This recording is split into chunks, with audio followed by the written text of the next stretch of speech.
गाजियाबाद में crime branch के inspector Abdul Rahman Siddiqui को पुलिस कमिश्नर ने किया सस्पेंड। छांगुर बाबा गैंग से नजदीकी के चलते हिंदू युवती के अपहरण का केस दर्ज नहीं किया था। जाकिर नाइक से जुड़े यूपी धर्मांतरण के तार फंडिंग करने वाली कई संस्थाएं रडार पर, ईडी जल्द शुरू कर सकती है जांच। आगरा धर्मांतरण केस में दिल्ली से 3 और गिरफ्तारी। लड़कियों को प्यार के जाल में फंसाकर बनाते थे शिकार। अपराधियों के पास से संदिग्ध सामान भी मिला है। यूपी के कुशीनगर में धर्मांतरण गैंग का पर्दाफाश, एक महिला समेत आधा दर्जन मुस्लिम युवक अरेस्ट। यूपी के मुजफ्फरनगर में पुलिस ने कांवड़ यात्रा के दौरान सांप्रदायिक तनाव बढ़ाने की साजिश का खुलासा किया। नईमुद्दीन, फहीमुद्दीन, जमीरुद्दीन और शालिक नाम के 4 लोगों को गिरफ्तार किया है। मुजफ्फरनगर पुलिस अब तक 7 लोगों को गिरफ्तार कर चुकी है। सोशल मीडिया पर पाकिस्तान के भड़काऊ ऑडियो वीडियो शेयर करके सांप्रदायिक हिंसा फैलाने की साजिश। गुजरात में अलकायदा के बड़े मॉड्यूल का खुलासा। गुजरात एटीएस ने 4 आतंकियों को पकड़ा। गुजरात से 2 और दिल्ली, नोएडा से एक गिरफ्तारी। सोशल मीडिया से एक दूसरे के संपर्क में थे चारों। बड़े हमले के ऑर्डर का था इंतजार। जगदीप धनखड़ के इस्तीफे के बाद उपराष्ट्रपति चुनाव के लिए चुनाव आयोग ने शुरू की प्रक्रिया। वोटर्स लिस्ट की तैयारी के बाद वोटिंग की तारीख का किया जाएगा ऐलान। तेलंगाना के सीएम रेवंत रेड्डी ने उपराष्ट्रपति के चुनाव के बहाने खेला ओबीसी कार्ड। कहा कि अगर तेलंगाना के बंडारू दत्तात्रेय को उपराष्ट्रपति बनाया जाए तो 100 खून माफ हो जाएंगे। बिहार विधानसभा में नेता प्रतिपक्ष तेजस्वी यादव ने बिहार चुनाव के बहिष्कार पर बड़ी बात कही। कहा कि इस पर भी चर्चा हो सकती है। हम देखेंगे कि जनता क्या चाहती है और सभी की क्या राय है। तेजस्वी यादव ने वोटर लिस्ट रिवीजन को लेकर सरकार पर किया हमला। कहा कि जब चुनाव ईमानदारी से ही नहीं करवाया जा रहा है तो चुनाव ही क्यों करवा रहे हैं, दे दो बीजेपी को एक्सटेंशन। बिहार में एसआईआर के तहत 98% से ज्यादा वोटर्स ने भरे फॉर्म। 20 लाख मतदाता पाए गए मृत। 28 लाख वोटर्स ने स्थायी रूप से बिहार छोड़ा है। चुनाव आयोग ने कहा है कि 7 लाख लोगों का एक से ज्यादा जगहों पर वोटर लिस्ट में नाम। 1 लाख वोटर्स का पता नहीं। 15 लाख वोटर्स ने फॉर्म ही नहीं लौटाए।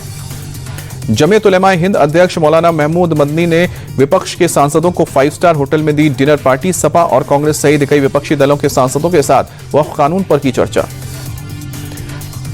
महादाई परियोजना पर आपस में भिड़े कर्नाटक और गोवा के सीएम सिद्धरामैया ने महादाई परियोजना पर गोवा के मुख्यमंत्री की टिप्पणी को कर्नाटक के लोगों का अपमान बताया।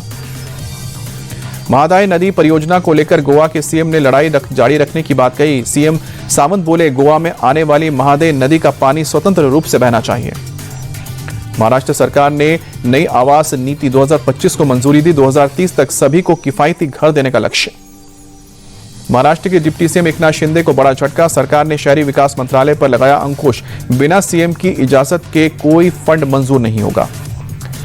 हिंदी मराठी भाषा विवाद पर गवर्नर के दिए बयान को लेकर सियासत तेज। शिवसेना यूबीटी प्रवक्ता आनंद दुबे ने कहा कि गवर्नर भी मराठी सीखें और अगला भाषण मराठी में दें। आनंद दुबे का महाराष्ट्र के गवर्नर को मैसेज कहा कि हम हिंसा का समर्थन नहीं करते हैं, लेकिन मराठी कल्चर का सम्मान करना होगा। सीएम फडणवीस ने गवर्नर का किया बचाव। उन्हें राजनीतिक विवाद में लाना नहीं चाहिए।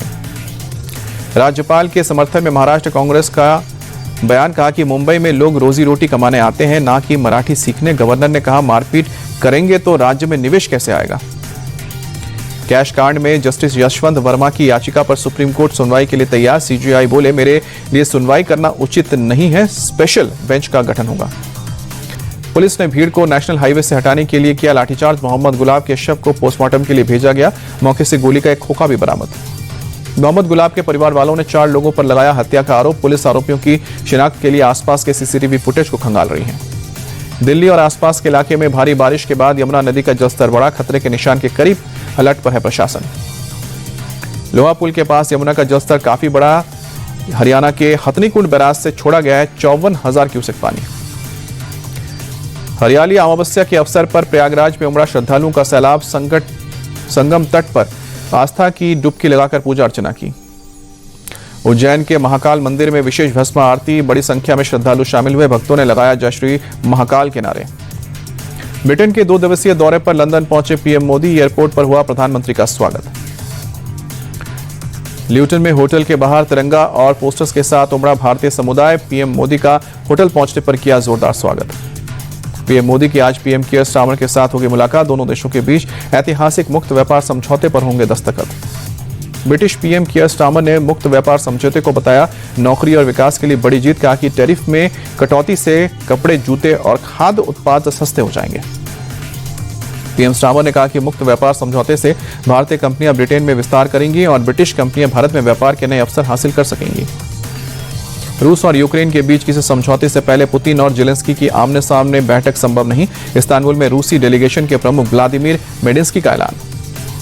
रूसी डेलीगेशन प्रमुख के मुताबिक पुतिन और जेलेंस्की की बातचीत का एजेंडा तय होना जरूरी है। इस बैठक में समझौते पर चर्चा नहीं बल्कि हस्ताक्षर करने की अवधि तय करना जरूरी है। तुर्की के इस्तांबुल में रूस और यूक्रेन डेलीगेशन के बीच शांति वार्ता की शुरुआत। यूक्रेनी डेलीगेशन का तुरंत और पूर्ण युद्ध विराम पर जोर।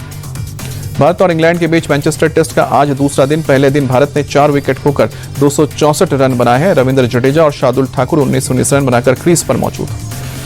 दिव्या देशमुख फिडे महिला विश्व शतरंज कप के फाइनल में पहुंची। सेमीफाइनल में पूर्व विश्व चैंपियन चीन की जोंगियाई टैन को हराया।